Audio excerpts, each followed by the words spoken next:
পত্র হলে পেয়ে যাই গুরু জ্ঞান, রাখে গুরুর সম্মান যে পায় সে ও সম্মান, পায় সে ও সম্মান। তোমার চোখে প্রতিবাদের রং কেন পুত্র? যদি আমি এটা দেখি যে পুত্র তো আমি, কিন্তু আপনার স্নেহ অর্জুনই পেয়ে চলেছে, তাহলে আমার চোখে প্রতিবাদের রং তো আসবেই। তুমি বলেছিলে যে তুমি আমার শিষ্যই হতে চাও। তোমাকে আমার পুত্র বিধাতাই বানিয়েছেন, কিন্তু তোমাদের সবাইকে আমার শিষ্য আমি স্বয়ং বানিয়েছি। এ হলো গুরুকুল, আমার ঘরের আঙিনা নয়। আঙিনার ওপর তোমার থেকে বেশি অধিকার কারণ নেই, কিন্তু গুরুকুলের মধ্যে তার অধিকারই অধিক হবে যে সবচেয়ে ভালো শিষ্য হবে। অর্জুন তো ওই শিষ্য অশ্বত্থামা, যার কারণে আমার নারায়ণের দর্শন হয়েছে। পরীক্ষা না নিয়েই গুরু এমন সিদ্ধান্ত কিভাবে নিলেন যে অর্জুনই সবচেয়ে উত্তম শিষ্য? ঠিক আছে, তোমার সন্তুষ্টির জন্য পরীক্ষা নিয়ে নেওয়া যাক। এসো।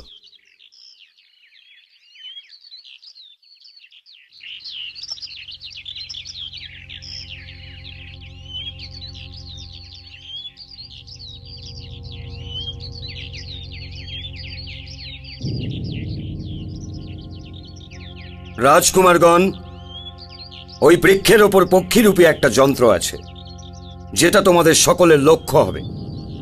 যুধিষ্ঠির, হ্যাঁ গুরুদেব। লক্ষ্য সাধন করো। কি দেখছো? আকাশ, পৃথিবী। না,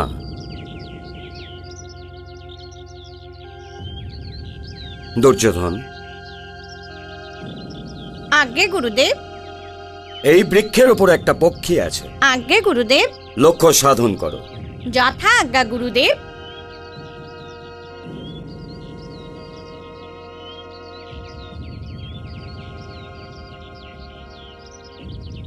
কি দেখতে পাচ্ছ? পাতার মধ্যে লুকিয়ে থাকা একটা পাখি গুরুদেব। ঠিক আছে। বান চালাবো? না। আজ্ঞে গুরুদেব। অশ্বত্থামা, হ্যাঁ গুরুদেব। লক্ষ্য সাধন করো। যথা আজ্ঞা গুরুদেব।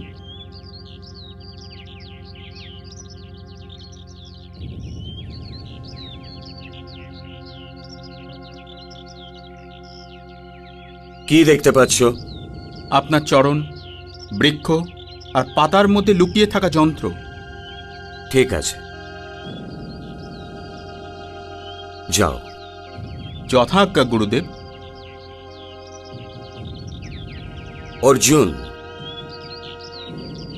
আজ্ঞে গুরুদেব।